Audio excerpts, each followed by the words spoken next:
राजा असमंजस में पड़ गया, पर जातिवी को आवाज दिया, रुक जाओ मधुलिका, ठीक है मैं तुम्हें वो भूमि देता हूं और तुम्हारे पास उसके कागज पत्तर सब पहुंच जाएंगे। वह भूमि उसे मिल गई और वो वहां अरुण की मदद से और अरुण के जो कुछ 100 सिपाही भी थे जो कि आम नागरिक के वेशभूषा में होते थे, उनके साथ मिलकर वह उस भूमि को उपजाऊ बनाने लगी और उस पर खेती करने का प्रयास करने लगी। उसने कई बार अरुण से पूछा कि तुमने यह भूमि क्यों ली, क्या कारण है, बट अरुण उसकी बात टाल देता था। एक दिन अरुण ने उससे कहा कि बस अब तुम देखती जाओ, कल सूर्योदय से पहले तुम कौशल नरेश की महारानी बनोगी। यानी कौशल नरेश यानी मैं बनूंगा कौशल नरेश और तुम बनोगी मेरी महारानी। वो बड़ी आश्चर्यचकित थी कि अचानक रातों रात क्या हो जाएगा कि मैं कौशल नरेश की महारानी बन जाऊंगी।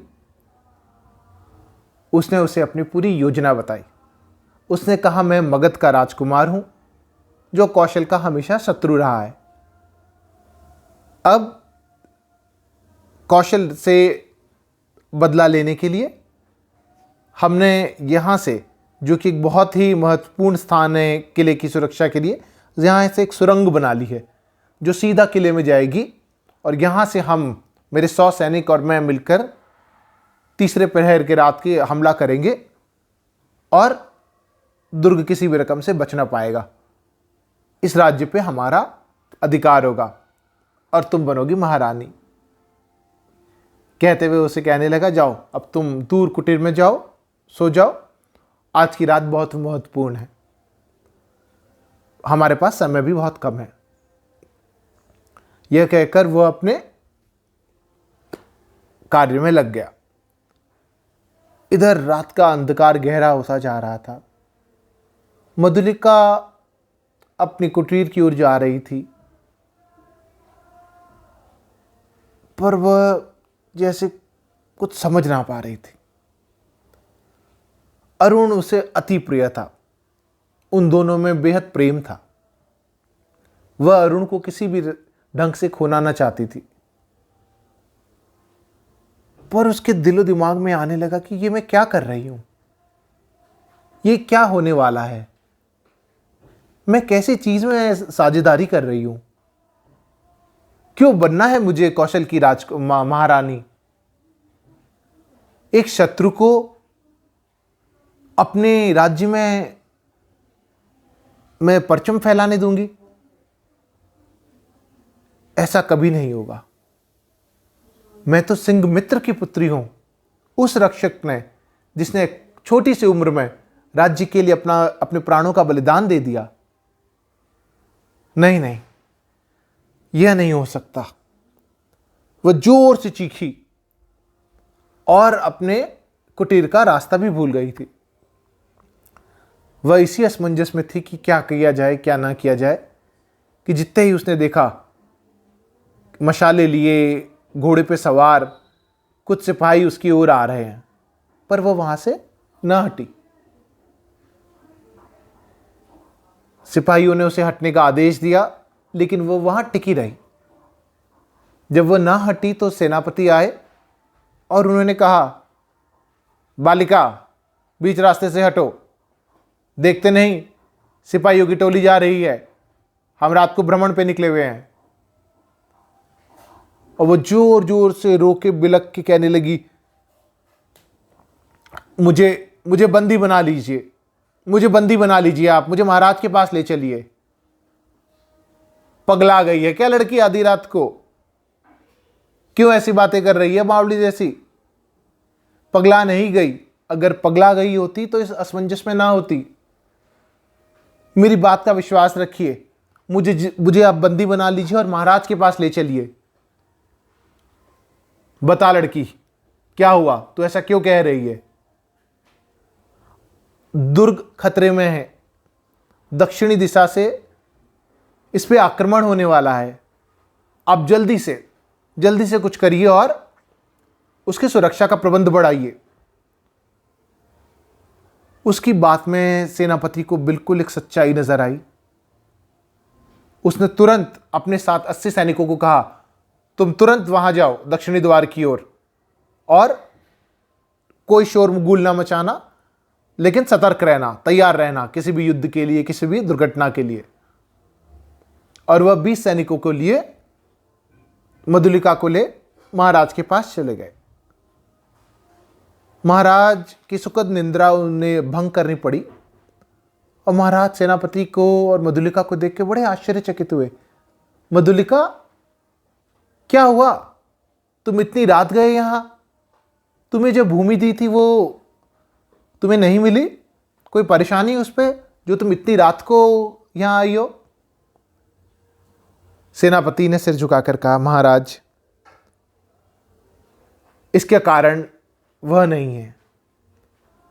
हमारा दुर्ग खतरे में है, इसी की सूचना इसने दी है, और इसी के लिए मैं आपको सतर्क करने आया हूं कि हमें और जो भी सैनिक हैं हमारे दुर्ग में, उन्हें उस ओर भेजना है ताकि वह शत्रु को जीवित पकड़ सके। महाराज की आंखों में अलग चमक थी। उन्होंने कहा, सिंघमित्र की पुत्री, तुमने फिर एक बार राज्य पर बड़ा उपकार किया है, तुम्हें पुरस्कार मिलेगा, लेकिन पहले मैं इन घुसपैठियों से निपट लूं। कहकर राजा भी निकल पड़े। तो उधर दुर्ग के 200 सैनिक, 80 सैनिक पहले भेजे गए, और राजा के साथ और एक और छोटी टुकड़ी गई और उसी द्वार पे जाके खड़ी हो गई जहां से आक्रमण होने वाला था। इधर पूरे राज्य में कोलाहल मच गया था। यह बात फैल गई थी और सभी लोग मशाले लेकर दुर्ग की ओर पहुंच गए थे। इधर जैसे ही अरुण अपनी सेना के साथ दुर्ग से निकला तो उसे राजा, सिपाही और सेनापति ने मिलकर बंदी बना लिया था। बिना किसी खून खराबे के वह सब पकड़े गए थे और उसे राज्यसभा में प्रस्तुत किया गया। राज्यसभा में खुशी की उमंग थी कि राज्य पर आया संकट टल गया, पर वह अरुण को देखकर थू थू कर रहे थे।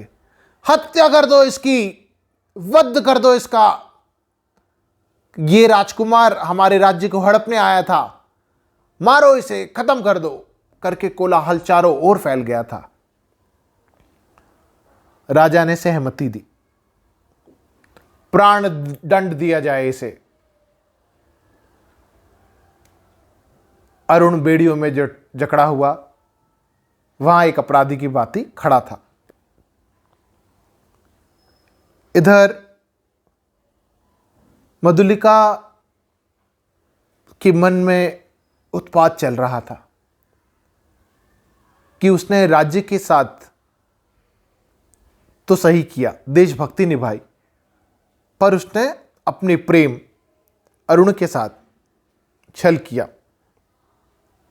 उसे रोकने समझाने की बजाय उसे सीधा बंदी बनवा दिया, जिससे कि उसके प्राण चले जाएंगे। अब वह समझ ना पा रही थी कि वह हंसे कि रोए या अपनी क्या प्रतिक्रिया दे। महाराज ने कहा, मधुलिके, तुम पर गर्व है मुझे, कहो क्या पुरस्कार चाहती हो, जो मांगोगी मिलेगा। मधुलिका मौन रही, सर झुकाए खड़ी रही। उसकी नजर एक बार अरुण की ओर गई। अरुण के चेहरे पे एक आक्रोश था जो अक्सर उसे प्रेम दिखा करता था। इस कपट के लिए वह उसे बड़ा क्रोधित था कि क्या यही प्रेम था हमारा, कि इसने मुझसे इस प्रकार छल कर लिया। और यही बात मधुलिका को सताई जा रही थी। महाराज ने फिर कहा, मौन क्यों हो मधुलिके, हमें तुम पर गर्व है। कहकर तालियों की गड़गड़ाहट पूरे दुर्ग में छा गई। सब ने मधुलिका की जय जयकार करी। महाराज ने कहा, मांगो, जो मांगोगी मिलेगा, ये मेरा वचन है तुम्हें। तुमने राज्य पर बड़ा उपकार किया है। मधुलिका कुछ क्षण के लिए सोचने लगी